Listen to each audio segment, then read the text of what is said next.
Salam əziz dostlar, biz əvvəldən sona layihəsinin 11-ci çəkilişindəyik. Biz söz verdiyimiz kimi Ramazan ayında biz mənəvi yönümlü və psixoloji, mənəvi əsaslı verilişlər çəkəcəyik. Bugünkü qonağımız ilahiyyatçı Hacı Fariz Xanmədli və klinik psixoloq Minayə Kazımlıdır. Əvvəla təklifimizi qəbul edib gəldiyinizə görə sizə təşəkkür edirəm. Necəsiz? Sağ olun. Allah razı olsun. Sağ olun, təşəkkür edirəm dəvətiniz üçün. Çox sağ olun. Hacı Fariz, icazə versiniz birinci xanımla başlayardıq. Əlbəttə. Minayə xanım, ümumiyyətlə Ramazan ayı deyəndə bizim ilk ağlımıza gələn məsələ elə ilk nəsnə elə oruc olmaqdır. Yaxşı, oruc olmaq bir fiziki prosesdir. Yəni biz ac qalırıq, yemək yemirik, mədəmiz boş olur. Bu bir fiziki prosesdir, bioloji prosesdir. Bunun insan ruhuna bir təsiri varmı? Yoxsa bu ancaq insanın belə deyərdim, bioloji və fiziki sağlamlığı, bioloji sağlamlığına dəlalət edir. Bunun insan ruhuna bir xüsusi təsiri varmı? Çox gözəl bir sualla başladınız. Düz deyirsiniz. Yəni bu sual əslində bir çox insanı düşündürür. Oruc tutan və yaxud da tutmayan, ümumiyyətlə Ramazan ayı haqqında cüzi bir məlumatı olan insanın ağlına nə vaxtsa bu sual gəlir ki, görəsən oruc tutmaq, yəni ac qalmaq, müəyyən bir müddətdə, məsələn, səhərdən axşama kimi müəyyən bir müddət ərzində ac qalmaq insanın ruhuna təsir edə bilərmi? Axı bu fizioloji bir prosesdir, bədənə ancaq təsir edir. Bu insanlar burada unudurlar ki, insanın əslində bədəni ruhu ilə müəyyən qədər əlaqəlidir. Və bədən əslində ruhla vəhdətdə proseslərini aparır. Ona görə də əslində oruc tutmağın insanın ruhuna təsirləri var. Xüsusilə də bunu biz ruh ilə işləyən, ruhi problemlərlə işləyən mütəxəssislər daha çox müşahidə edirik. Məsələn, bəzi psixoloji, ruhi pozuntular var ki, onlarda iştahanın dəyişilməsi əlaməti ortaya çıxır. Burada təkcə iştahanın azalması deyil, artması da ortaya çıxmış olur. Məsələn, depressiya bilirik ki, ruhi bir xəstəlikdir, pozuntudur və depressiyada əlavə əlamətlərin sırasında iştahanın dəyişilməsi əlaməti var. O cümlədən digər psixi pozuntular var ki, məsələn, bipolyar pozuntuda iştahanın depressiv epizodda azalması əlaməti olur, maniakal epizodda isə əksinə artma əlamətləri ola bilir. Və digər bir çox psixi ruhi xəstəliklər var ki, onlarda əslində qidalanmada müəyyən dəyişikliklər olur. Bu da bizə onu göstərir ki, əslində biz kənardan belə görsək də elə deyil. İnsanın qidalanmasının onun ruhu ilə müəyyən bir əlaqəsi vardır. Bəs indi gəlin baxaq görək bu əlaqə necədir? Necə olur ki, insan ac qaldıqda onun ruhuna bu təsir edə bilir? Bunu izah eləmək üçün çox maraqlı bir araşdırma var psixologiyada. İstəyərdim onu danışım ki, izləyicilərə daha da aydın olsun, əgər icazə verirsinizsə. Bəli, buyurun. Bu araşdırma Michel Wolter tərəfindən aparılıb və o Stanford Universitetində bir psixoloq kimi fəaliyyət göstərib. Bu 4-5 yaşlı olan uşaqlar üzərində aparılıb. Uşağı otağa salırlar, otuzdururlar və qarşısında bir masa var. Tədqiqatçı uşağa yaxınlaşır və söyləyir ki, masanın üzərinə bir şirniyyat qoyur. Söyləyir ki, bu şirniyyatı mən otaqdan çıxıb qaydana qədər yeməsən, o zaman mən qaydanda sənə digər bir şirniyyatı da hədiyyə edəcəm. Və burada tədqiqatçıların əsas məqsədi nə olur? Uşaqlar görəsən bu yaşlarda öz daxili meyillərini kontrol edə bilirlərmi? Uşaqlarda iradi xüsusiyyətlər bu yaşda inkişaf edibmi, yoxsa yox? Nə nəticə çıxır? Görürlər ki, uşaqların bir qismi tədqiqatçı otaqdan çıxan kimi götürüb şirniyyatı yeyir. Bir qismi biraz gözləyir, sonra səbri çatmır, götürüb yeyirlər. Bir qismi isə tədqiqatçı gedib qaydana qədər gözləyir. Və tədqiqatçı İkinci şirniyyatı gözləyir. Bəli. Gələndən sonra ikinci şirniyyatı alırlar. Və ən maraqlısı, yəni bu tədqiqatda əslində bu müəyyən olunur ki, uşaqların bəzilərində bu dövrdə iradi xüsusiyyətlər inkişaf eləyir, bəzilərində inkişaf eləmir. Ən maraqlı nəticə 30 ildən sonra ortaya çıxır. Yəni bu uşaqların təxmini 34-35 yaşı olanda görürlər ki, o uşaqlar ki axıra qədər gözləmişdilər. Yəni tədqiqatçı gələnə qədər gözləmişdilər. O uşaqların həyati uğurları digərlərinə nisbətən daha çoxdur. Yəni onların həm akademik bacarıqları yüksək olub, həm şəxsi münasibətlərində daha çox uğur qazanıblar, həm maddi asılılığıdır, digər zərərli vərdişlərdir, onlardan daha çox uzaq olanlardır, həm də stresslə mübarizə eləmək qabiliyyətləri bu şəxslərin daha yüksək olub. Və bundan başqa tədqiqatçılar bir şeyə də burada diqqət ediblər ki, görəsən bu iradi xüsusiyyətlər uşaqlarda anadan gəlməmi olur, yoxsa bunu tərbiyə eləyirlər? Yəni bu artıq maraqlıdır ki, mütəxəssislər üçün bu uşaq belə doğulub yoxsa bu sonradan qazanıla bilər? Bəli. Sonradan bunu uşaqda inkişaf elətdirmək mümkündürmü? Çünki görürlər ki, 34-35 yaşında bu cür olan uşaqlar daha yaxşı uğurlar qazana bilir. Bunu araşdırmaq üçün də yenə bir təcrübə aparırlar. Bu uşaqları 2 qrupa ayırırlar yenə 4-5 yaşlı uşaqlar olur və birinci qrupa tədqiqatçı bir neçə dəfə aldadıcı hərəkətlər edir. Məsələn, gəlir deyir ki, bunu saxla, qaydana kimi gözləsən məni, sənə bir qələm hədiyyə edəcəm. Bir dəfə, 2 dəfə, hər dəfəsində gəlir, amma dediyini eləmir uşağa. Üçüncü dəfədə uşaq gözləyə bilən uşaq belə olsa, tədqiqatçı gələnə kimi gözləmir və şirniyyatı yeyir. Digər qrupda isə tədqiqatçılar eyni şey eləyirlər, amma burada aldadıcı davranmırlar. Yəni söz verdiyi sözü bir neçə dəfə olduğu kimi yerinə yetirirlər və görürlər ki, bu uşaqlar 3-cü dəfədən sonra hər zaman tədqiqatçını gözləyirlər. Bu bizə nəyi göstərdi? Yəni uşaqların əslində iradəsi, iradi xüsusiyyətləri, daxili meyllərini kontrol edə bilməsi onların tərbiyə nəticəsində inkişaf etdirilən bir prosesidir. Yəni bu əslində tək uşaqlara deyil, elə biz böyüklərdə də bizim özümüzü tərbiyə etmək nəticəsində formalaşan bir prosesdir. Bizim az qalmağın bizim hətta şəxsi keyfiyyətlərimizin, uğurlu insan olmağımıza belə təsiri var. Bəli. Hətta bu gənc bəlkə də uşaq yaşlarında. Bəli. Və daxili meyli kontrol etmə, yəni biz burada nəyi görürük?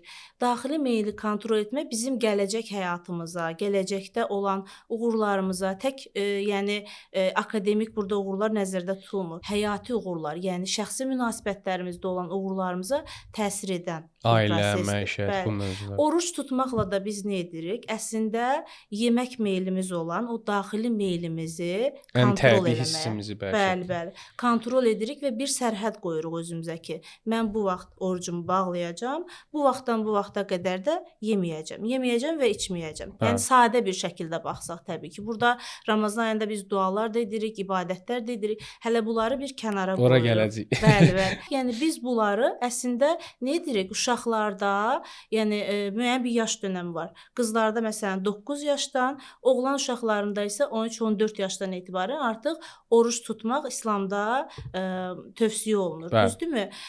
Bu dönəmdən etibarən hər ildə bir ay olmaqla biz bu meylləri övladlarımıza kontrol etməyi öyrədirik zamanla. Və bu da onların həyatına çox böyük təsir edir. Nəinki həyatına, ruhi inkişafına, iradələrinin inkişafına çox böyük təsir göstərir. Çox sağ olun Əminə xanım. Həqiqətən gözəl məlumatlar idi. Hacı Fariz, belə bir sual vermək istəyirəm sizə. Biz Ramazan ayı mənəviyyat, ibadət ayı kimi birinci məsələlər budur. Sadəcə bəzən zaman keçdikcə insanların çoxusu bundan şikayət edir ki, ibadət və itaətin gözəl olduğunu bilirik. Sadəcə bu ibadətdə biz bir süslük yaşayırıq. Biz bu ibadətlərə qalxa bilmirik. Məsələn, mən az adam tanıyıram ki, bəlkə tanımıram heç ki, məsələn, namazın pis olduğunu desin, oruç tutmağın pis olduğunu desin. Bütün insanlar bunun gözəl bir xüsusiyyət olduğunu bilirlər. Amma neçə nəfər buna əməl edir? Çox az bir faiz, yəni. Amma inanc baxımından şükür Allah ki, Azərbaycanımızın 98%-dən çoxu rəsmi statistikaya görə müsəlmandır. Amma bu neçə nəfəri bu ibtidai şəri məsələlərə, dini məsələlərə əməl edir? Çox az bir dəstə. Sualı belə verərdim, Hacı. İnsanların ibadət və itaətdə süslüyə səbəb olan xüsusiyyətlər nələrdir ki, onlar ibadətlərdə belə süslük eləyirlər? Çox sağ olun, çox gözəl sualdır. Mən təşəkkür edirəm sizə gözəl sualları hazırladığınıza görə. Və həmçinin bizim bacımız çox gözəl açıqlama verdi psixoloji cəhətdən orucluq barəsində. Biz bəhrələndik, həqiqətən təşəkkür edirəm. İnşallah izləyicilərimiz də faydalanarlar. Amma ibadətdə süstlük, ilk öncə bunu vurğulamaq istəyirəm ki, bizim dini mənbələrimizdə ruhun və qəlbin iqbal və idbar deyə bir anlayışı var. Yəni bəzən ruh Allaha tərəf meylənir, bəzən də Allahdan üz çevirir. Yəni ruhda müəyyən səbəblər baş verir, müəyyən səbəblərin nəticəsində ruhda idbar və qəlbdə idbar yaranır. Yəni irfanda buna belə deyirlər və bizim Həzrət Əli əleyhissalamdan bir hədis də var bu barədə. Çalışın, birinci istəyirəm deyim ki, bu təbii məsələ kimi buna baxmaq lazımdır. Yəni insan ruhunda və qəlbində bu baş verə bilər. Bunu başqa tərəflərə yönləndirmək lazım deyil. Ola bilər bəzən biz ibadətlərdən mənəvi zövqümüz az olsun. Yəni kamil surətdə o zövq ala bilməyək. Bizə vurğulanır ki, həmin vaxtda çalışın özünüzü məcbur eləməyin ibadətə, müstəhəb ibadətlərdən söz gedir. Orada vaciblərlə kifayətlənin. Məsələn, Ramazan ayıdır, bilirsiniz, Allah təbarək və təala Ramazan ayında xüsusi gözəlliklər yaradıb da.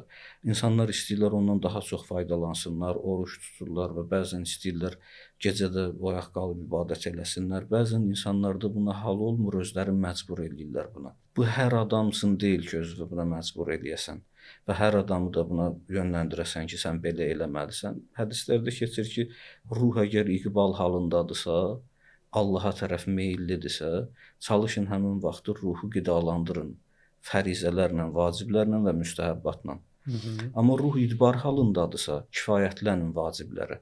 Ruhu məcbur eləməyin müstəhəb işlər görməyə. Bunu ümumi anlamda dedim. Amma xüsusi olaraq nə səbəblər olur ki, insanlar bu zövqü dada bilmirlər. Ümumiyyətlə Əli ibn Əbi Talib əleyhissalamdan dualarda keçir ki, İlahi əziqni həlavətə zikrik. Səni xatırlamağın şirinliyin mənə dadızdır. İlk önəmli məsələ o şirinliyi dadmaqdır. Yəni insan onu həll eləməlidir. Əgər o həll olmasa, məcbur olacaq hərinə. O həll olunmasa, bir gün, 2 gün, 10 dəfə, 5 dəfə sonra süstlük yaranacaq. Həzrət Əmir oradan başlamaq istəyir. Deyir, birinci o şirinliyi istəyin. O şirinlik dadılsın. Məsələn, deyir Leyli Məcnunda, deyir, did Məcnun ra yeki səhra nəvərd. Dərmiyani vadiyə benişəsti fərd. Səfeyi əz xak انگشتان قلم می نویسد نام لیلی دم به دم. گفته مجنون شیدا چیستین؟ بهر که نام نویسی کیستین؟ گفت مشک نام لیلی می کنم، خاطر خود را تسلی می کنم. چون میسر نیست مرا کام او، عشق بازی می کنم با نام او. Baxın, deyir, biri gördü, Qeys oturub bir yerdə yazır Leyli, Leyli, Leyli. Deyir, ona dedi, nədir bu? Torpaqdan səhifə düzəltmirsən, barmaqlı qələm eləyib yazırsan. Bu nədir? Kimə məktub yazırsan? Deyir, Leylanın adını yazmağı məşq eləyirəm. Çünki onun vüsalına yetişmək mənim üçün məqdur və müyəssər deyil. Mən onun adı ilə eşqbazlıq eləyirəm. Bəzən o şirinlik olandan sonra bu insana lazımdır deyəsən belə elə. O şirinlik dadılandan sonra o harda bir fürsət tapsa, ona bir ilahi rəng qatacaq. Ona bir don geydirəcək. Hələ istəyəcək ki, Subhanallah desin, salavat desin, təkbir desin, misal, Elhamdülillah desin. O başlayacaq o dini sözlərdən istifadə eləməyə. Niyə? Bu zaten bunun daxilindən gəlir. Bizdə insanın bir ruhu tərəfi var, bir də cismani tərəfi var. Bəli. Bu cismani tərəfimiz hamısı üçün görünəndir. Məsələn, görürsən cismani tərəfdə ərəblərdə bir xəlq var, bir də xulq var. Xəlq insanın zahirinə deyilir. Xulq insanın batininə deyilir. Bir dənə zəmmə fəthə fərqi var. Məsələn, deyirlər ərəblər Əhmədu xəlquhu cəmil. Əhmədin siması gözəldir. Yəni, insan siması gözəl olmaq üçün necə olmalıdır? Göz belə, qaş belə, saç belə, saqqal belə, misal. Zahiri kriterlər var da, onlar belə olmalıdır ki, o insana deyilsin ki, bu zahirən gözəl.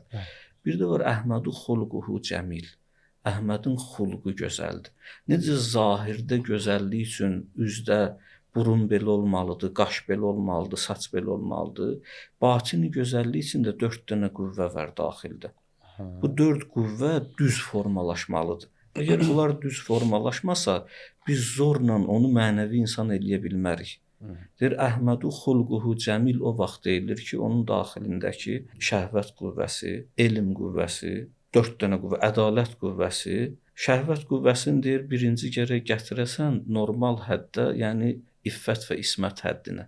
Yəni onu tuğyan elətdirməyəsən və tam qarşısını almayasan, normal həddə. Məsələn, tam qarşısını alarsan, İslam ona ad qoyur, deyir o insan nəslinin kəsilməsi olar. Tuğyan elətdirərsən fəsad olar, fisq olar, İslam icazə vermir. Bir də qəzəb qüvvəsi var, dördüncü qüvvə. Keçir ikinci qəzəb qüvvəsinə. Deyir, qəzəb qüvvəsini ifrata vardırsın, qəddar olarsan, təfritə vardırsın, qorxaq olarsan, orta həddə saxlasın, qeyrətli olarsan. Adını qeyrət qoyur. Şəhvətə ad qoyur iffət, qəzəbə ad qoyur qeyrət.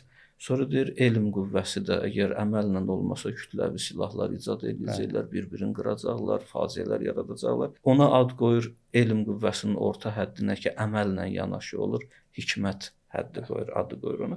Bir də ədalət qüvvəsidir ki, onun da ortası, axırı yoxdur. O bir dənədir, ya adilsən, ya zalimsən, yəni başqa tərəfi yoxdur. Bu 4 dənə qüvvə düz formalaşmalıdır. Bunlar düz formalaşandan sonra insan zatən yaxşılığa meylli olacaq. Biz bunları düzgün formalaşdırmadığımıza görə, məsələn görürsən, hədisdə keçir ki, musahibətul əşrar yəksubu şər. Deyir, Əli Rəssan buyurur ki, şər adamlarla oturdur eləmək, şər gətirir adama. Adamı şər sifət eləyir. Niyə? Çünki sən onunla oturub. O tərəfdən deyir, calisul uləma, ged alimlərlə otur. Özdə Həzrət Əmir hədisinin axırında buyurur ki, necə ki, külək ufunətli bir yerdən keçəndə özünə qoşur ufunəti gətirir. Məsələn, bir kəndin, bir abadinin kənarında bir ufunətli yer var. Külək gəlib oradan keçəndə, o bir kəndə çatanda ufunəti də özü ilə gətirir. Bəli. Deyir, yəni musahibətur əşrar da belədir. İnsan niyə ibadətə meyl eləmir? İnsan oturduğu mühiti düzəltməlidir, islah eləməlidir. Oturduğu adamları, əl-mər'u əla dini xəlilihi və qarinihi. Kişi öz dostunun dinində olur, oturduğu, durduğu adamın dinində olur, hədisdir bu. Yəni, sən kiminlə oturursan, sonra rəngini alırsan.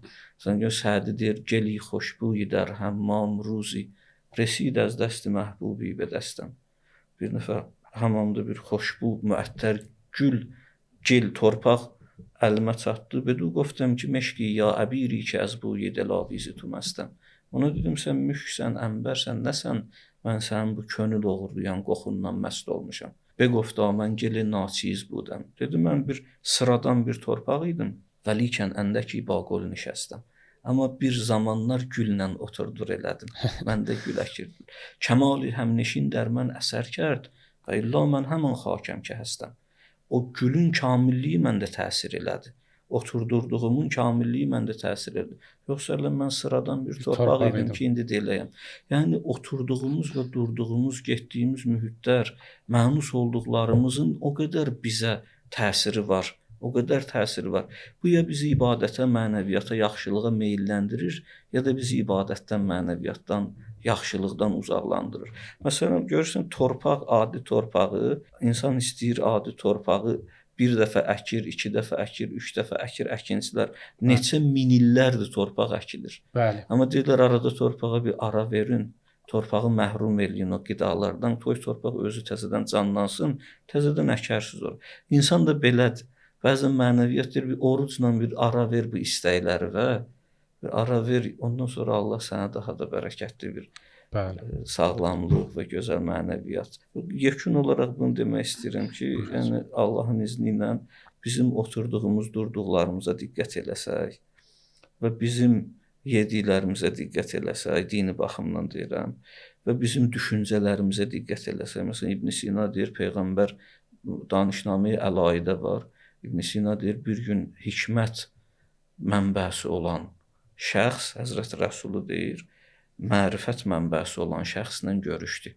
Yəni Peyğəmbər Əli ilə görüşdü. İbn Sina bunu danışnamə əlayi, yəni İbn Sina ensiklopediyasında bütün əsərləri ərəbcədir, 2 dənə farsça əsəri var İbn Sina'da, Məarizdir, bir də danışnamə əlayi. Orada farsça olan əsərində bunu yazır. Deyir ki, görüşdülər, ona dedi, ya Əli, izə rəəytən nas yətəqərrəbunə iləl bari. Elə ki, gördün insanlar Allaha yaxınlaşırlar bi ənvail ibadə, ibadət çoxluğu ilə, fətəqərrəb iləhi bi ənvail fikr fətəsdibu. Sən təfəkkür çoxluğu ilə ona yaxınlaş və çalış təfəkkürlə elədiyi bəraət qazandıra biləsən. Yəni görürsən insanlar hamı ibadət edir düşünmədən, o düşünmədən olunan ibadət bir gün süstlüyü də yarada bilir də. Elə görürsən sən düşün ibadət dərbin haqqında, həmin ruhun iqbal məsələsidir. Bəli. Demək ki, o ibadətin belə, o belə deyim də, o ağır ibadətin altında belə bir baza olmalıdır ki, Mütləq. o baza səni ibadətlərdə süslük yaratmasın. Oradan qaynaqlanmalıdır. Yəni o baza olmalıdır. Onda bütün məsələlərə yön verə biləcəksən. Məsələn, mən bunu dostlara çox deyirəm. Deyirəm, baxın, məsələn, xanım Zeynəb sallallahu əleyha böyük bir hadisə baş verdi onun üçün, qardaşı, balaları filan. Bəli. Amma yenə gecə namazı qılırdı. Bəli. Yəni insan ruhu nə qədər güclüdür. O danışdığın mənbə içəridə necə həll olubsa o dörd qüvvə. Bəli, bəli. Ona müvazinət pozulmur. Həyatda Həyatda onun bir qıraqda bazası baş var da. verir. Yəni o mən belə düşünürəm ki, məsələn o insanları bu gün məsələn biz o qədər bir sözünüzün əvvəlində düzdür. Məsələn yeni insanlar ki gəlir ibadət eləmək istəyir. Onlar o qədər yüklüyür. İbadətin altında bir məsələn biz deyirik ki, mən məsələn müəllimlərə onu tövsiyə edirəm burada çıxışlarımızda, çəkilişlərimizdə. Deyirəm hər bir müəllim dediyi sözün altında bir intellektual baza olmasa, savadlı bir müəllimin bir bazası olmasa, müəllim sadəcə əzbər dərs keçə bilər. Amma şagirdin xüsusiyyəti nədir? Bizim Ravil müəllimin bir sözü var.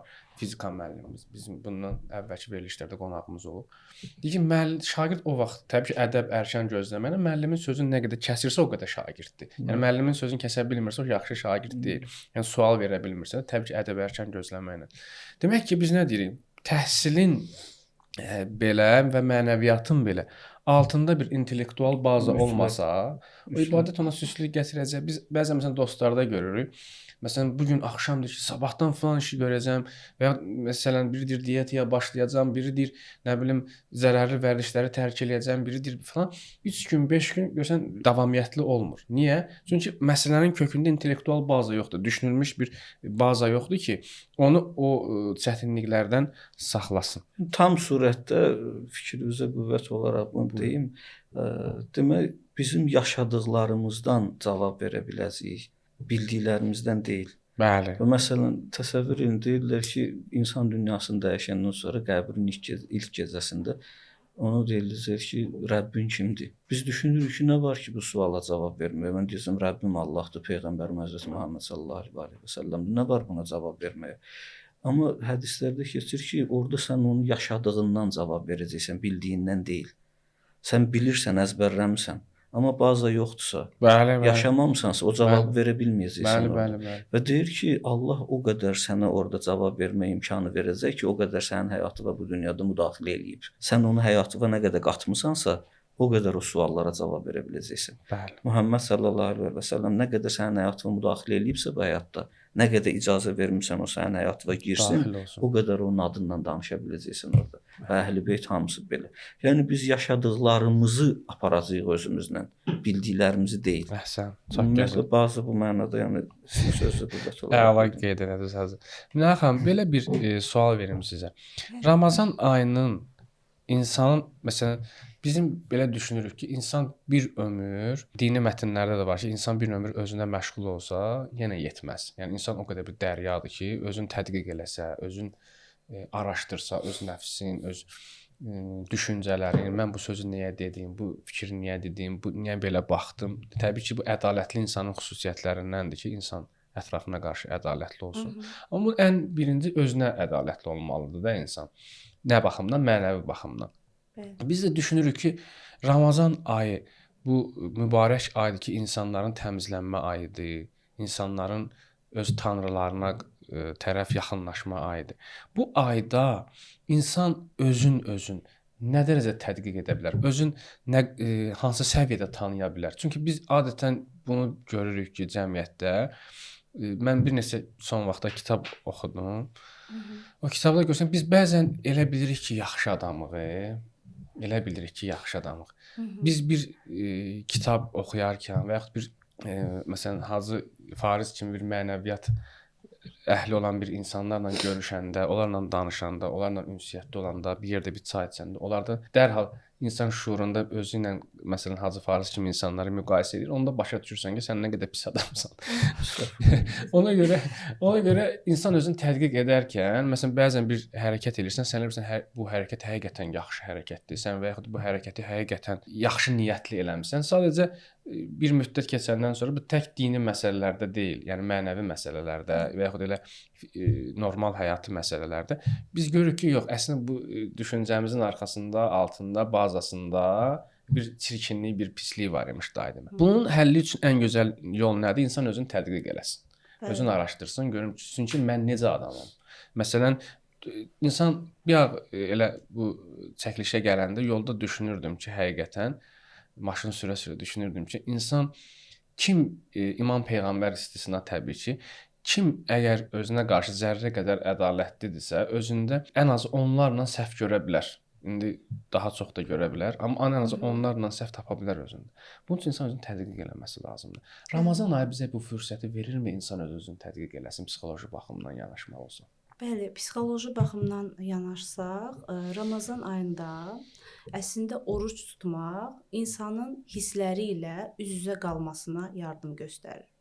Nə mənada? Xüsusilə də insanların mənfi hissləri ki var. O hissləri ki bastırırlar, məsələn, yeməklə bastırırlar adətən. O hisslərin artıq üzə çıxmasına və insanın onlarla üzləşməsinə kömək edir. Məsələn, çox eşitmişik ki, məsələn, insan söyləyir ki, mən oruç tutanda əsəbi oluram, əsəbləşirəm. Bəli. Hətta bəziləri deyir ki, mən əsəbləşirəm deyə oruç tuta bilmirəm. Əslində, mən düşünürəm ki, elə o insanların oruç tutması lazımdır. Nəyə görə?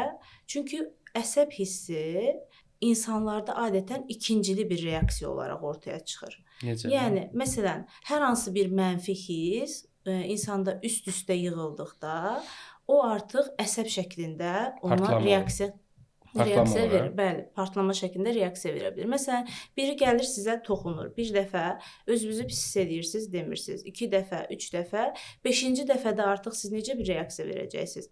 Əsəb şəklində reaksiya verəcəksiniz. Amma birinci dəfə hiss elədiyiniz əsəb hissi idimi? Orada əslində siz narahatlıq hiss eləmişdiniz, gərgin hiss eləmişdiniz. Yaxud birisi sizi bir uşaq düşünək, daha rahat bu şəkildə izah edə bilərəm. Uşaq məktəbdən gəlir, anası onu danlayır. Bir dəfə danlayır, uşaq özünü pis hiss edir, tam aşağılanmış hiss edir anası tərəfindən. Sakit qalır, anasına cavab verməsin deyə, tərbiyəli davransın deyə sakit qalır, heç bir reaksiya vermir. Gedir anasının dediklərinə uyğun davranmalı.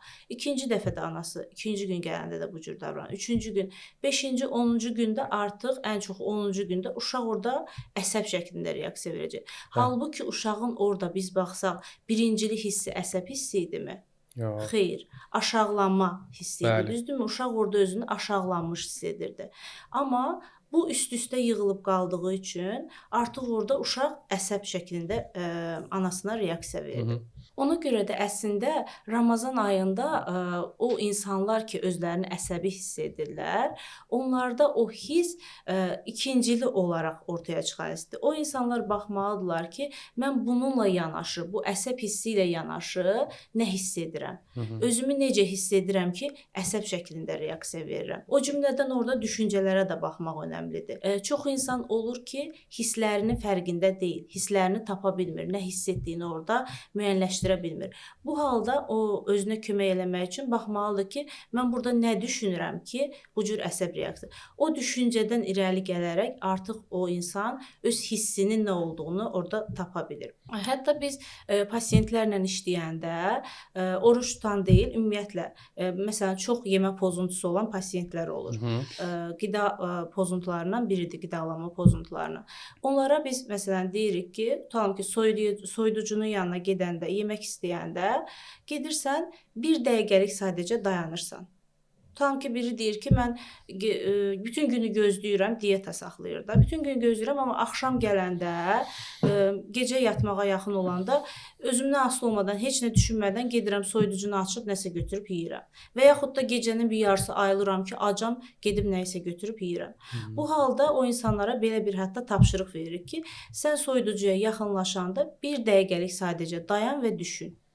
Düşün ki, mən nə düşünürəm hal-hazırda və nə hiss edirəm. Bir çox insanda söyləyirlər ki, mən özümü yalnız hiss edirəm həmin anda və yaxud da sevgisiz hiss edirəm, çarəsiz hiss edirəm, tənha qalmış hiss edirəm. Əslində insanı, yəni o yeməyə vadar edən aclıq hissi olmur orada. Birinci olaraq onun hiss elədiyi o mənfi hissləri ki olur ki, onlar üst-üstə yığılıb insanda qalmışdı və o hissləri ortaya çıxarmaq, o hissləri tədqiq eləmək, o hisslərin fərqinə varmaq insanın müalicəsinin əsas başlıca amillərindən biridir. Yəni birinci mərhələ olaraq o hisslərin ortaya çıxarılmasıdır. Daha sonra isə o hisslərdən artıq onun keçmişi ilə necə bir əlaqəsi var, insan öz münasibətlərində bu hissləri necə yaşayır, bunlara baxırıq. Az olmaq əslində insanın için üzə çıxardır özü içində. Bəli, Belə başa bəli. düşürəm ki, o mən niyə əsəbləşirəm? Yəni sırf belə götürsək, aclıq xüsusi bir əsəb mənbəyi ola bilməz də. Onun hansısa bir kökü var. Bəli. Sırf ac olduğuna görə insan əsəbi olsa, gərək dünyada məsələn qırğınlar ola da, düz deyil. Aha, Hətta biz onda belə başa düşürük ki, bizim oruc olmağımızın bizim daxili dünyamızın kəşfidir həm də. bəli, Ki bəli. biz niyə əsəbləşirik? Bu əsəbləşməyin altında həmin o baza nədir? Onu Bəli, tapa bəli. bilərik. Yəni biz ki oruç tuturuq, məsələn, tutalım ki o hiss gəldi bizə, narahat edici bir hissdir. Biz artıq orada gedib yemək yeyə bilmirik. Çünki axşama kimi gözləməliyik. bəli. Nə olur burada? Biz o həmin hisslə üz-üzə qalmış oluruq. Və həmin anda nə gözəl olar ki, insan o hissinin nə olduğuna baxsın. Hardan qaynaqlandığına, necə bir keçmişi olduğuna baxsın. O hissi tədqiq etdikcə insanın artıq emosional yetkinliyi də artmış olur. Bəli. Bir video rolik var idi. Daha doğrusu şəkil formasında paylaşılmışdı sosial şəbəkədə. Aha. Bir xanım soyuducunu açıb içinə belə bir vərəqdə yapışdırıb ki, sən ac deyilsən, sadəcə sıxılırsan. Əslində, yəni bu xanım artıq tədqiq eləyib ki, nə hissindən irəli gələrək bu yeməyə yönəlir. Bəli. Və o hissin əslində müəyyənləşdirilməsi müalicənin əsas birinci mərhələsi hesab olunur. Bu da bizə Ramazan ayı bizə buna imkan verir ki, biz Bəli, özümüzü bəli. tanıyaq. Bir ay boyunca biz zaten bunu edirik. Əla, əla.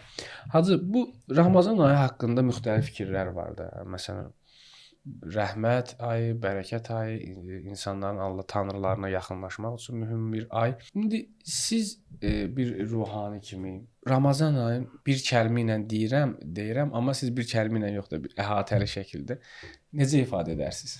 Mən ilk öncə sizin xanıma verdiyiniz sualla bağlı bir irfani bir nəzəriyyə bölüşmək istəyirəm. Aha. Sizinlə tam buyurduğunuz məsələlərin ardıcında desək daha yaxşı Əla, olar, buyurun. kamilləşdirək. Baxın, insanlar ya istəyir diyetə saxlasınlar, ya nəyisə özlərinə söz versinlər. Məsələn, orucluqda siqaret çəkən adamlar var da, pis Bəli. vərdişlə məşğul olur. Məsələn, deyir mən bu iftara qədər onu istəmirəm. Niyə? Çünki adam özünə o padsazna telini də şuur altısına bunu yerləşdirib ki, bura qədər olmaz. Bəli. Amma naqisdir bu məsələ düşüncə. Orucu düz başa düşəndən sonra insan eləyə bilər bunu tam surətdə həll eləsin. Məsələn, məşhur bir söz var. Deyir ki, bir qoca kişi oturmuşdu Ramazan ayında, yemək yeyirdi. Cavanlar oradan keçirdilər, dedilər ki, sən oruç tutmamısan. Dedi, yox, oruç tutmuşam. Dedilər, axı sən yemək yeyirsən. Dedi, yox, mən sadəcə yeməkdən, içməkdən oruc deyiləm. Qalan bütün məsələlərdə orucam. Sən gözüm oruç tutub, qulağım oruç tutub, əlim oruç tutub, fikrim oruç tutub. Görürsən, irfan ariflər deyirlər, oruc 3 formadadır. Biri ammın orucudur, ümumi cəmaatın, biri xüsusilərin orucudur, biri də xüsusilərinin orucudur. Bu nə deməkdir? Ammın orucu budur ki, ümumi oruc budur ki, insan sübh namazından axşam namazına qədər ac qalır, susuz qalır. Bunu hamısı edirlər. Bəli. Orucu batil edən məsələlərdən uzaq. Bu ümumi orucdur. Xüsusi oruc budur ki, insan bu ilə yanaşı günah da eləmir. Bildiniz, yalan da danışmır. Bəli. Oruc halda yalan danışmaq orucu batil eləməz. Elə deyil. Bəli. Məsələn, adam oruç tutub yalan danışır. Deyir, fiziki cəhətdən oruc batil olmaz ki, amma mənəvi cəhətdən oruc batil olur. Düzdür. Deməli, xüsusi oruc budur ki, orucu fiziki cəhətdən batil edən işlərdən uzaq ola-ola günahdan da uzaqdır. Bəli. Bu ikinci mərtəbədəkilərin orucudur. Bir də var əsas oruç tutanların orucu, xüsusi oruç tutanların orucu. O budur ki, günahın fikrindən də uzaqdır. Nəinki günahın özünü eləmir, fikrinə də günah gəlmir. Yəni adam bir var yeməkdən özünü kontrol eləyir, bir var günahdan özünü kontrol eləyir, bir də günahın və yeməyin fikrindən də özünü kontrol eləyir. Bəli. Yəni insan bu dərəcəyə çatandan sonra artıq o üçün bu məsələlər həll olur. Bəli. Bütün məsələlər. Bəli. Orada artıq iradə möhkəmliyi ortaya çıxır. Orada artıq məsələ ortaya çıxır ki, məsələn, namaz və ibadətlər insanı günahdan uzaqlandırmaq üçün böyük bir vasitədir. Artıq o özünü göstərməyə çalışır. İstədim bunu da bir yekun olaraq siz əzizlərimə bölüşək. Amma bizim sualımızla bağlı Ramazan ayını biz necə təsəvvür edə bilərik? Mən Qurani-Kərimdə baxıram Ramazan barəsində olan ayələrə. Ramazan barəsində olan ayə Şəhrü Ramazan, orada demir Ramazan ayı odur ki, orada oruç tutmalısınız. Orada deyir ki, Şəhrü Ramazan əlləzi unzilə fihil Quran. Quran bu ayda nazil olub. Yəni Allah təbarək və təala Ramazan ayının adını çəkəndə Quranı o ilə bərabər çəkir adını. Niyə bizə istəyir vurğulasın ki, Qurandan uzaq düşməyin? Bu ayda ən üstün olan məsələ Quranla mənus olmaqdır. Quranı həyatımıza gətirməkdir. Və təbiidir, orucdur, namazdır, bunlar hamısı buna görədir ki, biz paklanaq, Quranı daha yaxşı qəbul edə bilək. Harda özündən ixtiyarsız, bu məntiq elmində bir təbadur deyilən bir məsələ var. Təbadur budur ki, bir sözü deyirlər ilk zehnivə gələn məna. O sözdən zehnivə ilk gələn məna. Mənim yanımda Şəhrü Ramazan deyəndə ilk zehnimə gələn məna Qurandır, ac qalmaq deyil. Yəni ilk o zehnimə gəlir. Yəni o ac qalmaq da öz yerində. Bir də bu fürsətdir Ramazan ayı. Bundan doğru düzgün bəhrələnmək lazımdır, çalışmaq lazımdır. Quranla məmus ola bilər. Əleyhissalam buyurur ki, kəlimatul Quran kəmail mətar. Quran kəlmələri yağış suyu kimidir. Elə bu qədər. Yağış suyu kimidir nədir? Yəni yağış hara damlasa, hara axsa, oradan o iyi qaldıracaq. Gülüstan ol. Ramazan gülüstan olmaq üçündür. Gül çiçəklikdə yağış gələndə müəttər qoxu qalxır. Və Ramazan ayı Quranla tanışlıq ayıdır. Quranla tanışlıq da çox böyük bir məna istəyir. Allah rəhmət eləsin şəhid Mütəhhərini. Onun bir dənə Nəhcül Bəlağə ilə tanışlıq əsəri var. Yəni mən dostlara burada fürsətdən istifadə edib bir məsələ demək istəyirəm Ramazanla bağlı. Orada Nəhcül Bəlağə ilə tanışdıq, bilmirəm o bizim dilə o kitab tərcümə olub olmayıb. Farsçası var, Aşinayı ba Nəhcül Bəlağə. Orada deyir ki, mən bir dəfə bir şəhərə getmişdim. Yəni oxuyanlar bilirlər, o çox böyük alimdir, çox həddən artıq böyük mütəfəkkirdir. Deyir bir şəhərə getmişdim, orada bir qoca kişi yaxınlaşdı mənə, dedi, istəyirsən səni Nəhcül Bəlağə ilə tanış edeyim. Deyir mən ona baxdım belə, o baxışımla ona bildirdim ki, sən məni nə ilə tanış edəcəksən, mən onu əzbər bilirəm. Onu mən dəfələrlə tədris eləmişəm. Nə tanış edəcəksən? O mənim baxışımdan dedi, yaxşı istəmirsən özün bilərsən. Amma istəsəydin eləyərdim. Təəccübləndim, dedim istəyirəm. Məni tanış elə. O deyir mənə Nəhcül Bəlağədən bacalar açdı mənəvi, pəncərələr açmağa başladı. Deyir mən gördüm ki, bəzən olur adamın bir qonşusu olur, 30 ildir qonşusan o ilə. Bilirsən kimdir, kimin oğludur, atası kimdir, oğlu kimdir, ailəsi kimdir. Soruşsalar səndən onun haqqında deyərsən, mənim 30 illik qonşumdur filan. Amma heç vaxt o ilə 1 saat bir yerdə oturmamısan. 1 saat, 2 saat bir yerdə oturub fikrini bölüşməmisən. Birdən bir fürsət olur, sən o ilə 3-4 saat bir yerdə oturursan. O danışdıqca sən onu tanımağa başlayırsan. Şəhid Mütəhhər misal vurur, deyir, danışdıqca onu tanıyırsan, görürsən ki, 30 ildir bunu tanıyırdın. Tanımırmışam. Mən indi bunu tanımağa başlayıram. Hətta deyir, hər insandan səndə bir zehni vücud var da. Cavid müəllimi biz tanıyırıq. Ondan bir zehnimizdə bir vücud var. Bəli. O yanımızda olmayanda adı gələn kimi o şəkil canlanır, gəlir. Bəli. O şəkil düzdür. Bu canlı adamın təsirlərini daşımır. Amma şəkil var. Deyir, hətta qonşunun o şəkli də zehnində dəyişəcək ondan sonra. Vay. Görəcəksən ki, sən heç onu tanımırmışsan. Deyir, o ağsaqqal, o qoca mənə Nəhcül Bəlağəni ilə tanıtdırdı. Mən gördüm ki, mən bu ilə tanış deyilmişəm. İndi tanıyıram. Sonra yazır ki, kaş həmişə ömrümdə deyir, arzuladım ki, bir nəfər də olardı məni Quranla belə tanış eləyərdi. Şəhid Mütəhhər deyir. Əlbəttə o təvazökarlıq eləyir. Bu Quranla da daha gözəl tanış idi. Sözüm budur ki, biz bu ayda Quranla tanış olaq. Quranla tanış olaq. Həzrət İmam Sadiq əleyhissalam buyurur ki, İnnə lil Qur'ani bətnən və li bətnihi bətnən ilə səbətə əbtun. Bu Quranın bir bətni var. O bətnin içində bir bətn var. O bətnin içində bir bətn var, 7 bətnə qədər. Yəni hər adam öz səviyyəsində Qurandan əldə edə bilər, Quranı başa düşə bilər. Görsən biri indi çıxıblar deyirlər ki, Quranda var ya yoxdur. Quranda yoxdur. Quran özü deyir la yeməssuhu illal mutahharun. Onu paklar başa düşə bilərlər. Quranda elə ayələr var, sən onu səthi başa düşərsən. Sən paklanmalısan. Çalış Ramazanda özünü paklandır. Qurandan daha böyük qapılar sənin üçün açılsın. Görürsən deyir Quranda bu yoxdur axı. Halbuki Quranda var, sən başa düşmürsən. Bəli. Biraz dərinə getsin, görərsən Quranda bunların hamısı var. Və görərsən məsələn qəbr əzabı haqqında Quranda ayə yoxdur. Quranda bir neçə dənə ayə var qəbr əzabı haqqında.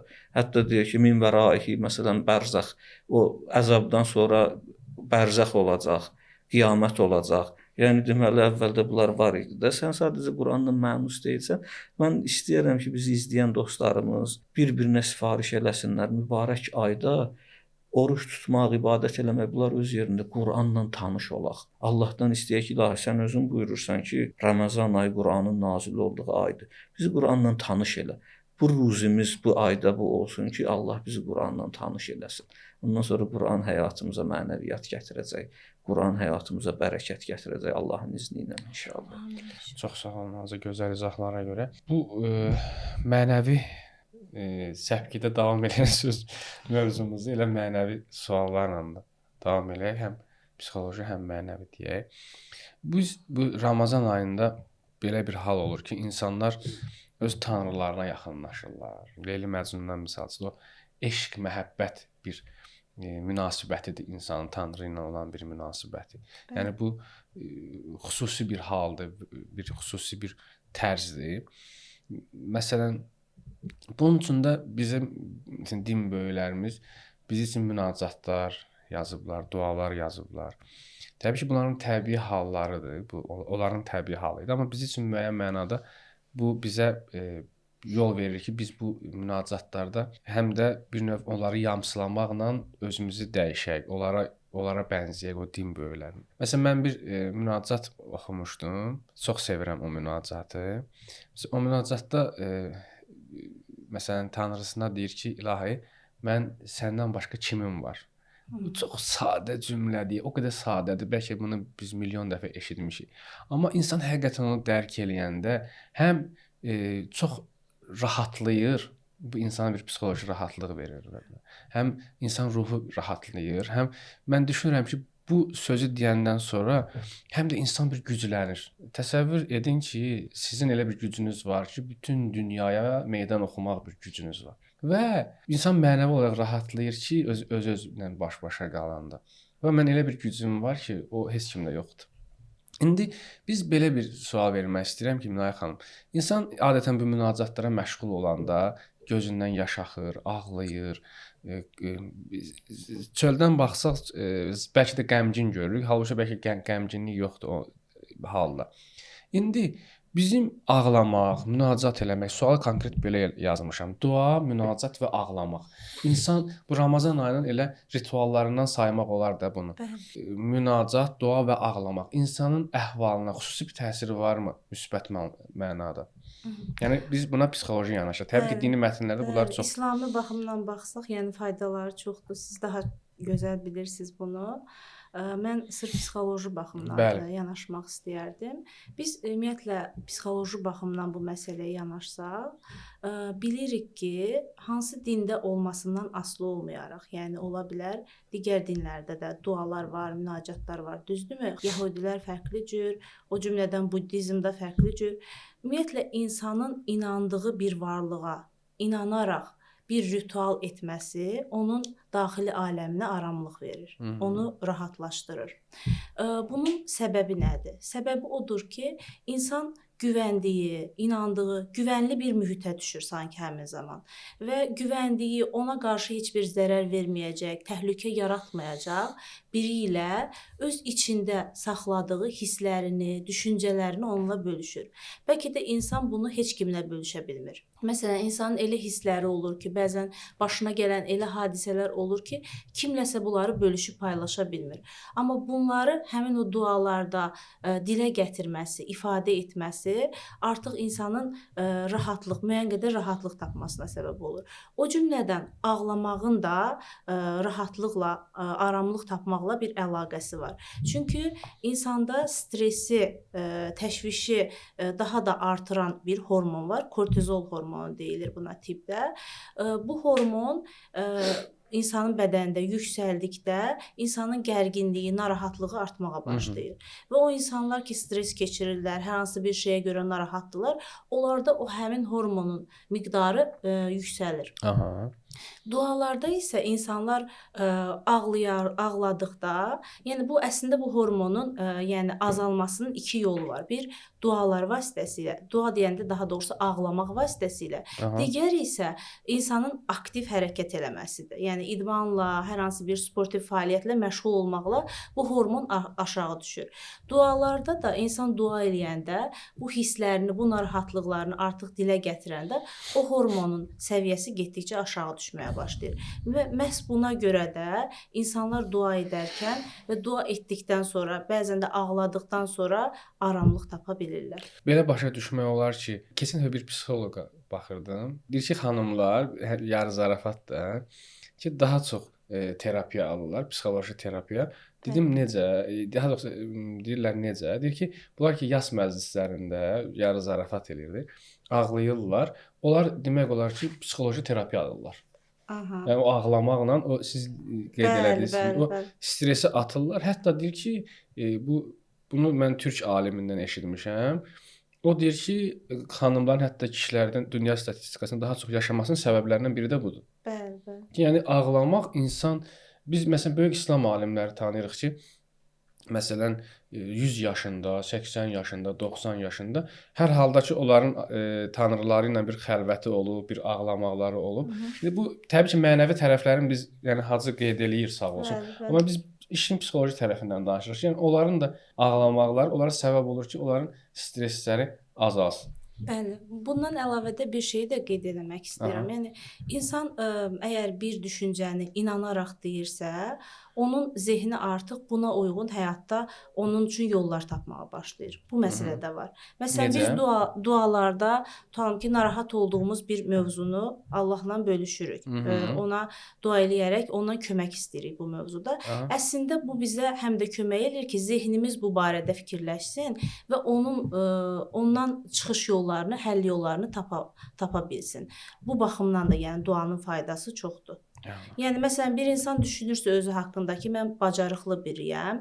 Bu zaman o məsələn hardasa çıxıb danışanda və yaxud da kimlərləsə söhbət edəndə və yaxud da dərs oxuyanda bu düşüncəsi, əgər bu hissi baxımdan da buna inanırsa, ona kömək eləyir ki, daha yaxşı, uğurlu nəticə əldə eləsin. Və yaxud da insan düşünürsə ki, yox mən bacarıqsız biriyəm, nə etsəm də bacarmayacağam. O başqa situasiyalarda da o düşüncə ona təsir eləyir. Və nə olur? Məsələn, insanlar qarşısında danışanda narahatlıq keçirir və yaxud da dərs öyrənmək istəyəndə həvəsdən düşür. Nə oldu burada? İnsanın hissi baxımından inandığı bir düşüncəsi onun zehninə təsir göstərdi və onun bu həyatına təsir elədi. Bu baxımdan da yəni duaların faydası böyükdür. Hacı, belə bir sual vermək istəyirəm sizə. Biz Ramazan ayı bir ibadət ayıdır, bir mənəviyyat ayıdır. Biz bu ayı bitiririk və sonda bayram edirik. Yəni fitir bayramı. Sonda bir bayram edirik ki, bəs bu ay bitdi. Bu təbii ki, yəqin ki, bu ayın bitməsi ilə olan bir bayram deyil. Burada bir yəqin ki, bir mükafat sanki paylanır, onun bir bayramıdır. İndi belə deyək, fitir bayramı günü, o sonuncu gün ki, artıq məsələn axşam ay görsəndi, biz səhər artıq bayram edirik. Bu bayramda ən yaxşı halda bizim halımız necə olmalıdır? Bir dəfə biz bu çəkilişlərimizdə keçmiş illərdə İmam Səccad əleyhissalamın son duaları ki var Ramazan bitən vaxtı o barədə danışmışdıq. Yəni Həzrət orada çox ağlayır, nalə edir ki, böyük bir fürsət ayı mənim əlimdən çıxır. Və mən bilmirəm gələn il bu fürsət yenə mənə nəsib olacaq. Mən bu ayı yaşaya biləcəm mənəviyyatı. Bəzən adamlar elə bilirlər ki, Ramazan ayının qurtarmağına görə biz sevinirik, bayram edirik. Onu düz başa düşmürlər. Bu belə deyil. Baxın, gözəl veriliş hazırlamısınız. Ramazan ayına bir xüsusi psixoloji cəhətdən yanaşmaq.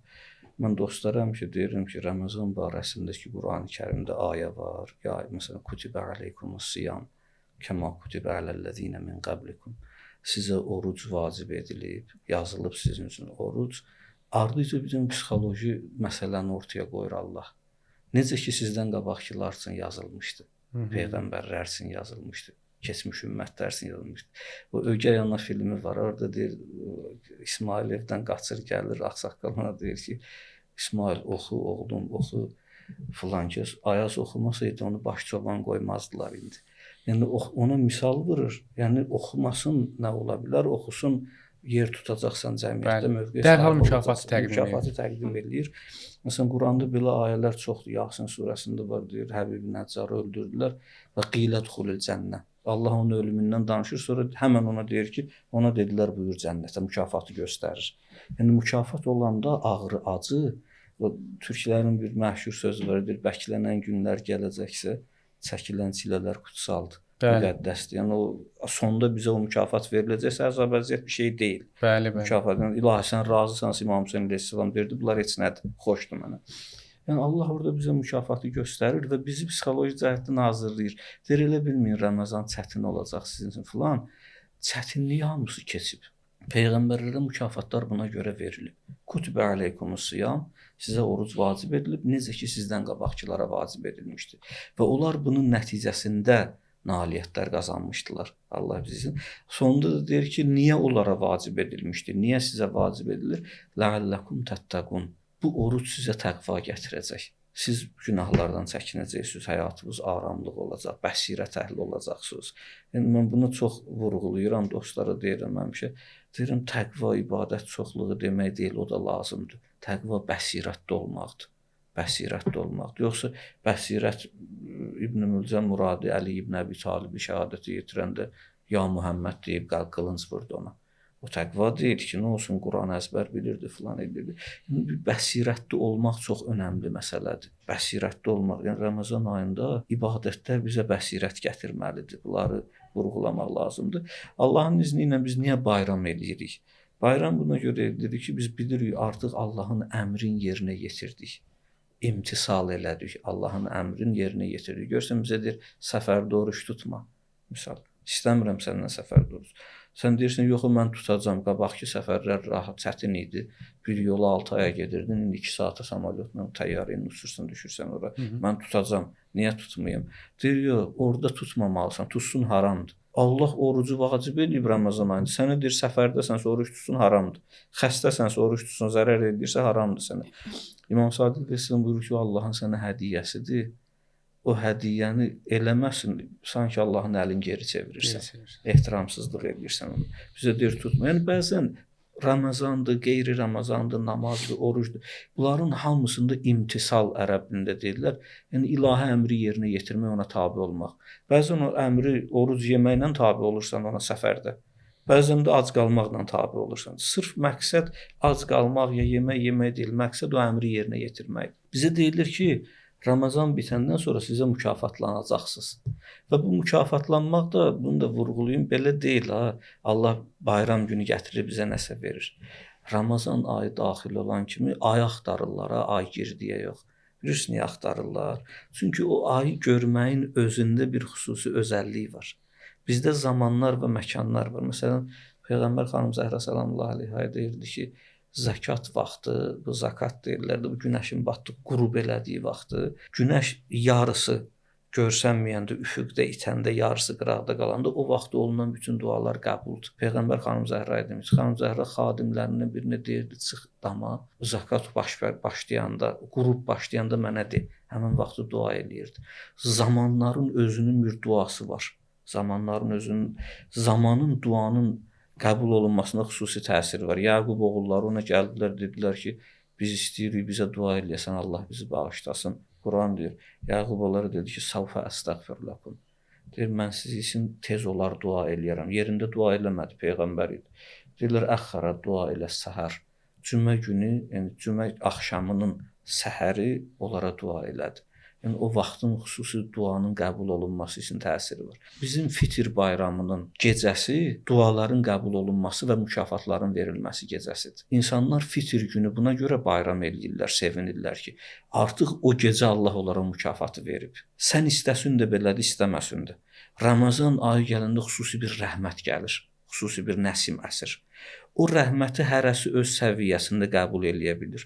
Məsələn, bizim bacımız və yaxud çox gözəl məsələn hormonlardan kortizoldan, məsələn bizdə mutluluq hormonu var. Düzdür? İnsan üçün deyirlər saat 10-dan o alimlərin də çox yaşama səbəblərindən biri budur, müctəhidlərin. Onlar saat 10-da yatırlar. Saat 2-də, 3-də dururlar gecə. İndi bu gün bütün tibbdə sübut olub bu, mutluluq hormonunun ən güclü ifraz olunduğu vaxt saat 10 ilə 2 arasıdır. Və həmin vaxt insan yuxuda olanda o daha sürətlə ifraz olunur və insanı cavanlaşdırır, insanı rahat saxlayır, insanın ömrünü uzadır. Biz bunlara riayət eləyirik. Niyə? Çünki bu zamanda Allah bunu biz üçün təyin eləyib də. İndi biz bir nəfər var, həmin vaxtı yatmır. Həmin vaxtı yatmır və istəyir ki, ondan faydalansın. Mümkün deyil. Bəli. Sən gərək onu eləyəsən ki, ondan faydalana biləsən. Yaxud məsələn mən burada bir incəliyi çatdırmaq istəyirdim. Məsələn, bizdə görürsüz günləri qeyd eləmək var ərəb tarixi ilə. Bəzi adamlar bunu düz başa düşmürlər. Peyğəmbərin mövludu məsələn, elə bilirlər ki, mən 79-cu ildə dünyaya gəlmişəm. Hər il mənim ad günüm olanda mən o vaxtki ad günümü qeyd edirəm, doğum günümü qeyd edirəm. Məsumlarda və müqəddəs günlərdə belə deyil. Bunu cəmaət başa düşmür. Peyğəmbər dünyaya gələndə məsələn Fars atəşkədəsi sönmüşdü. Bəli. Düzdür? Kəbə bütləri aşmışdı. Aləmə bu bir dənə mənəvi təsir buraxmışdı. Bu gün alimlər iddia edirlər ki, biz onu qeyd eləmirik o vaxtı baş verəni.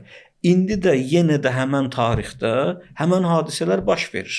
Yəni aləmə peyğəmbər gəlişi o vaxt nə təsir buraxmışdı, bu gün də təsir buraxır.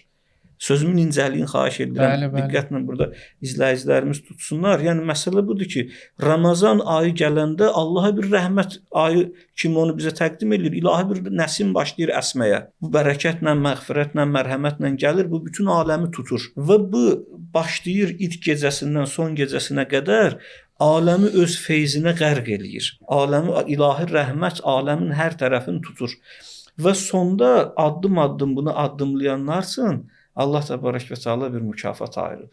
Biz artıq orada buna görə bayram edirik. İlahi şükür sənə. Gör nə deyir? Allahumma bəlliğna Ramazan.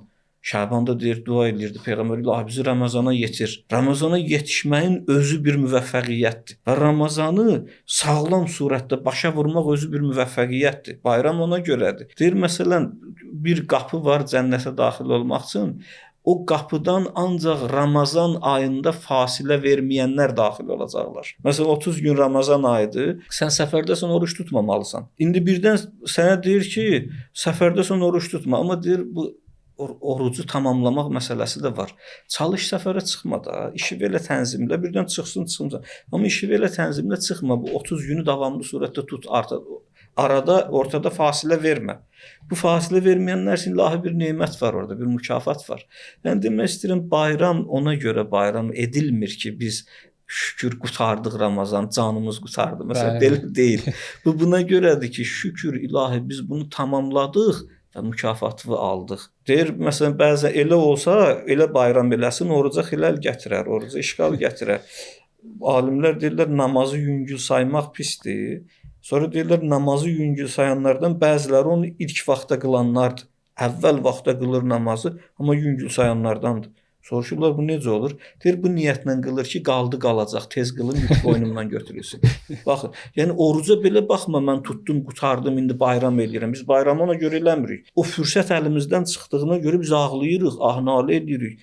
Kaş deyir, Peyğəmbər sallallahu əleyhi və səlləm buyurur, əgər bəndə bilsəydi Ramazan nədir, nə fəzilətlər var onda, arzu eləyərdi ki, bir il hamısı Ramazan olsun.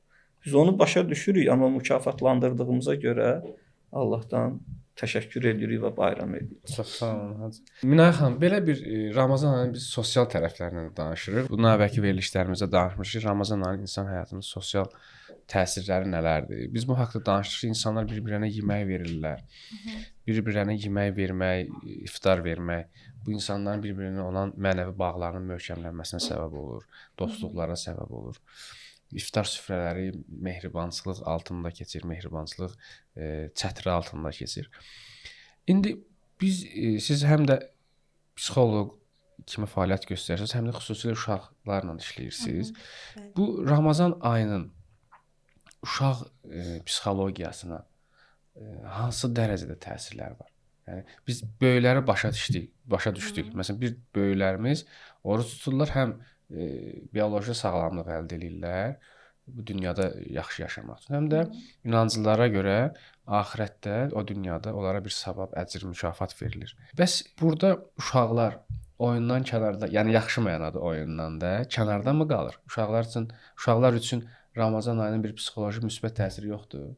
Əlbəttə ki, var. Bayaq saydıqlarımız zaten uşaqlara da aiddir. Daxili meyllərini kontrol etmək, Bəli, bəli. digər məsələlər uşaqların da inkişafı üçün çox önəmli bir amildir. Amma uşaqlar üçün Ramazan ayının özəl bir təsiri də var. Bu uşaqlarda aidiyyət hissinin formalaşmasıdır. Bu ayda bu hiss uşaqlarda daha çox möhkəmlənir. Necə möhkəmlənir? Uşaqlar valideynləri ilə birlikdə bilirsiniz ki, iftar vaxtı iftar süfrələrində əyləşirlər, onlarla birlikdə dua edirlər, böyüklərdən biri duanı oxuyur, hamı birlikdə təkrarlayır və iftarlarını birlikdə açırlar. Bu birlikdəliyi hiss etmək uşaqlarda o ailəyə özlərini aid hiss eləməsinə və aidiyyət hissinin getdikcə daha da möhkəmlənməsinə kömək eləyir. Və bu uşaqlar ki, bu cür yəni aidiyyət hissi möhkəmlənmiş şəkildə böyüyürlər, bunların zərərli qruplara, zərərli insanlara qoşulması halları daha da az olur. Nəyə görə? Çünki onlar ki, özlərini öz ailələrinə aid hiss eləyirlər. Ailədə onlara önəm verildiyini, dəyər verildiyini hiss edirlər iftar süfrələrində. Onlar bir çətinliyi olanda da məhz ailəsi ilə bölüşməyə daha çox yönümlü olurlar. Digər tərəfdən də bu tək uşaqlarda deyil, düşünürəm ki, böyüklərdə də belədir. Ramazan ayı əslində bizim Allaha ən səmimi şəkildə təşəkkür elədiyimiz, şükür elədiyimiz bir aydır. Nə mənada? Məsələn, 3-4 yaşında bir uşaq götürək, bunun atası buna bir hədiyyə alır, gətirir. Uşaq da tam çox sağ ol deyə bilmir, fikrini hələ tam ifadə edə bilmir. Düzdür, danışır, tam olaraq ifadə edə bilmir. Uşaq orada hədiyyəni alanda həyəcanlanır, sevinir. Ata da onun həyəcanlandığını görür və atanın içində necə bir hiss olacaq? Məmnunluq hissi olacaq, düzdürmü? Bu əslində uşağın ataya təşəkkürü deməkdir. O cümlədən biz də əslində Ramazan ayında iftar süfrələrində o son anda ki, iftarda suyu içirik, duanı oxuyuruq, o qidanı ilk dadan anda ki, bizə gələn o məmnunluq hissi var. Əslində bu böyüklərdə də, uşaqlarda da Allaha hissi baxımdan ən səmimi edilən bir təşəkkürdür deyə düşünürəm və Ramazan ayı da bunun üçün ən gözəl fürsətdir. Elə deyə bilərik ki, Ramazan ayında uşaqların hətta ailələrin öz ailə şəklində oturub iftar etməsi səbəb olur ki, o uşaqların gələcəkdə pis qruplara belə qoşulmamağına səbəb olur. Ailəyə ailəyə bağlanmasına səbəb olur və o cümlədən dediyim kimi şükür duyğusunu, təşəkkür etmə hissini səmimi olaraq yaşamasına səbəb olur. Hətta mən düşünürəm ki, insanların o şükür duyğusu həqiqətən bir şükranlıq halı, bir dəhşət mövzudur. Bəlkə ondan bir gün nə vaxtsa mütləq bir veriliş çəkməyi düşünürəm. İnşallah. Çünki hətta mən bu haqqda bir məqalə oxumuşdum bu yaxında. Deyir ki, bu məqaləni yazan qərb alimlərindən biri idi. Bəlkə dinlə əlaqəsi yox idi. O çox gözəl bir yazmışdı ki, insan hətta fürsət olsa belə bunun elmi araşdırmaları var. Təbii ki, mən indi burada onu deyə bilməyəcəm. Hətta insan öz orqanlarına belə təşəkkür eləməsi var. Məsələn, deyir ki, bir ömür yaşayıb insan, bir ömür. Bir dəfə, məsələn, ürəyinə təşəkkür eləməyib ki, sən gündə 100.000 dəfə yumulub açılırsan. Bir dəfə, məsələn, böyrəyinə təşəkkür eləməyib. Deyir, hətta o məqalədə bunu oxumuşdum. Deyir, hətta insan öz orqanlarına təşəkkür etməsi səbəbi olur ki, o orqanlar daha yaxşı çalışsınlar. Həqiqətən möhtəşəm bir məsələdir təşəkkür və Bir şükür. şey də əlavə eləmək istəyərdim. Yəqin ki, siz özünüzdə də müşahidə eləmisiniz. Bəzən olur ki, iftarı açanda insan o suyu içəndən sonra heç bir şey yemək istəmir. Bəli. Bu əslində nədir? Bizim o məmnunluq hissimizin bizim bədənimizə təsiridir. O məmnunluq, təşəkkür hissi o qədər bizi xoşbəxt eləyir, aramlaşdırır ki, bizim artıq əlavə nəyəsə həmin anda ehtiyacımız olmur. Amma bir müddət keçəndən sonra artıq aclıq hiss edib yeməyə başlayırıq. Bəli. Mina xanım, bu sual Hacıya da verəcəm. İndi amma sizə də verim. verilişimizin sonunda. Bu sualı heç yazmamışıq da. Bu Ramazan ayı bu sual eynindən Hacı Farizə də verəcəm. Bu Ramazan ayı sizin üçün, siz daha doğrusu Ramazan ayında burada valideynlər də var, uşaqlar da var, hamı baxır bizim də. Yəni hamı belə baxır, belə çox cəsarətli cümlədən bir dəstə var ki, bizə baxırdı. Buna nə mesaj verərsiniz? Ki bu Ramazan ayında nə etsinlər bu insanlar? Təbii ki, bu saydıqlarınızdan ziyadə. Bəli. Ən birincisi önəmli olan oruc tutmaqdır, bilirik.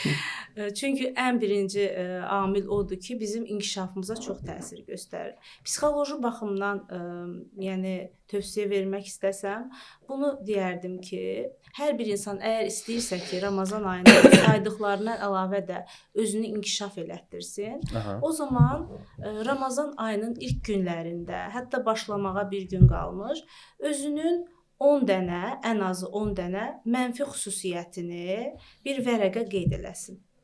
Və Ramazan ayı başlayandan sonra və təbii ki, bunun sayı artıq da ola bilər. Hər gün ya bir gündən bir bu saydığı o mənfi xüsusiyyətlər ki var, onlar haqqında bir 10 dəqiqə sərf eləyərək düşünsün. Sadəcə düşünmək, bunu necə həll edə bilərəm, bunun öhdəsindən necə gələ bilərəm, bu məndə nədən qaynaqlanır? Bu sualları özünə verərək düşünsün və Ramazan ayının sonunda baxsın ki, bu xüsusiyyətlərində hansı dəyişikliklər olur. Amma burada təbii ki, dəyişiklik etməyi məqsəd qoymuruq. Çünki insan zehni elə qurulub ki, bir şey haqqında düşünürsə, zaten onu həll etməyə zamanla yönəlir. Bir də bir il sonra növbəti Ramazanda bu xüsusiyyətlərə baxması faydalı olar. Nə dərəcədə dəyişikliklər olur. Özün bir test eləməsi lazım. Bəli. Hacı, sizə həmin sualı ünvanlamaq istəyirəm. Allah sizdən razı olsun. Bu nə tövsiyə verərsiniz? Məsələn, mən olmuş bir məsələni danışmaq istəyirəm bu mübarək ayla bağlı. Dini təhsilim çox erkən yaşlara qaydırdı. Uşaqlıq illərim, məsələn 6-7 yaşımda mən Quran oxumağa başlamışam. Sonra da dini hövzələrdə olmuşam, din tədris mərkəzlərində olmuşam, lap uşaq yaşlarından. Demək olar ki, bu oruc məsələsinin yaşımdan, yəni o yetkinlik yaşına çatmamışdan neçə il öncədən başlamışam oruç tutmağa. Və bir 6-7-8 il bundan qabağa qədər mən bilmirdim ki, yəni bu heç vaxt məndə qəza olmamışdı filan belə. Mən bilmirdim, bəlkə də bir adət halı almışdı. Ramazanın mənəvi tərəfini danışırdıq, amma tam onu özümüz üçün aydınlaşdırmamışdıq. 7-8 il bundan qabaq oldu, mən bir xəstələndim. Bir xəstəlik oldu, xəstəlik şiddətləndi, Ramazandan bir 2-3 ay qabaq oldu. Sonra bu Ramazan ayına gəldi, çatdı. Ramazan ayında da artıq mən çox ağır xəstəyəm və oruç tuta bilmirəm, belə bir halda idim. Allah bütün xəstələrə şifa versin inşallah. Oruç tuta bilmirəm və xəstəxanadayam. Həkimlər də qoymur, müalicə eləyirlər, güclə qidalandırırlar, edirlər və dərmanlar, iynələr filan. 3-cü Qədir gecəsində artıq o günü mənim üçün çox önəmli məsələdir də Qədir günü, Qədir gecəsi. Mən orada o tibb bacılarından xahiş elədim. Dedim, siz məni sağaltmaq istəyirsinizsə, mən bu gün ac qalmalıyam da. Yəni oruc deyil zaten, amma mən qidalanmayacağam. Siz həkimə də deyirsiniz ki, bu istifadə eləyib. Nəsə indi özünüz bilərsiniz necə edirsiniz. Mən çalışım bu gün orucu batil edən işlərdən eləməyim. Sadəcə bir gün. Yəni həmin ili mən sadəcə bir gün oruç tuta bildim. Sonra sağaldım Allahın izni ilə və mən Ramazan ayını çox səbirsizliklə gözlədim o ili. Və mən elə bilirdim ki, bir də mənə bu ay qismət olmayacaq. Sadəcə o şuuraltıma elə hiss eləyirdim. Bu çox səbirsizliklə gözləyirdim və ondan sonra mən Ramazanı başa düşməyə başladım. O fürsəti ki, itirdim həmin ili. Və elə bilirdim bir də bu fürsət mənə qismət olmayacaq. Allah şahiddir. Ondan sonra mən Ramazan ayında küçədə siqaret çəkən, su içən, yemək yeyən kimisə görəndə sadəcə ona yazığım gəlir. Sadəcə ona heyfslənirəm, ürəyim yanır. Və əlimdə imkan olsa mən bir-bir onların hamısı mehriban qardaş kimi, ata kimi qucaqlayıb yalvararam ki, bunu eləməyin. Bu böyük bir fürsətdir. Bu fürsəti qaçırmayın. Bu fürsəti itirmək olmaz. Bu çox böyük bir fürsətdir. İnsan bunu sadəcə başa düşür və mən bilirəm ki, mən bugün Ramazandan qısa bir hal başa düşmüşəm, qısa bir zaman başa düşmüşəm. Yəni tamam mənim üçün özüm üçün elə açıqlanmayıb. Yəni mən tövsiyə edirəm əzizlərimizə ki, bu fürsəti qaçırtmasınlar. Bu fürsət çox sürətlə bizdən uzaqlaşır. Çalışaq bu fürsəti qaçırtmayaq inşallah. Çox sağ olun. İnşallah. Çox sağ olun. Əziz dostlar, bu gün bizim qonağımız klinik psixoloq Minayə Kazımlı və ilahiyyatçı Hacı Fariz Xanmədli idi. Biz bu Ramazan ayının mənəvi tərəflərindən danışdıq, psixoloji tərəflərindən danışdıq, ruhani tərəflərindən danışdıq. Əslində elə psixologiyada ruh haqqında belə deyək elmdir. Elə din və psixologiya uzun illər bunu ayırmağa çalışsalar da, halbuki uzun illər elə psixologiya dinin tərkibində öyrənilən bir elmdir. Yəni bu bir-birinin əksinə gedən bir məsələ deyil. Biz bunu çatdırmağa çalışırıq bu Ramazan ayında. Uzun müddət insanları tanrıları ilə küstürməyə çalışırlar. İnsanlarla tanrıların arasına girmək istəyən böyük bir dəstə var. Bu Azərbaycanımızın 98% müsəlmandır. Və bu biz yerdə qalan 2% də digər dinlərə mənsubdur. Orada çox az bir dəstə var ki, inancsızdır. Yəni o 2%-in də içində inanclı insanlar var. Yəni bizim bu ən böyük xəyanət, elə bu xalqa xəyanət insanları tanrıları ilə küstürməkdir. Bu təbii ki, din adamları tərəfindən də ola bilər. Bu dinsiz adamlar tərəfindən də ola bilər. Yəni bizim insanlara çatdırmaq istədiyimiz budur ki, insanın ruhu və insanın dini əksinə vəhdət təşkil edir. Yəni insan psixologiyası və insan ruhu bir-birindən vəhdət təşkil edir. Biz əslində bir çox psixoloji məsələləri özünüz də görürsüz ki, Hacı Fariz ona əlavə edir. Hacı Farizin hansı sözünə Minayə xanım əlavə edir. Demək ki, bunlar bir-birindən vəhdətdədir, bunlar bir-birindən kənar deyil. Ona görə biz sizə bu Ramazan ayında həm psixoloji aramlıq, həm mənəvi ucalıq arzulayırıq. Və sonda mütləq kanalımıza abunə olmağı unutmayın. Sağ olun, gələn verilişlərdə görüşənədək.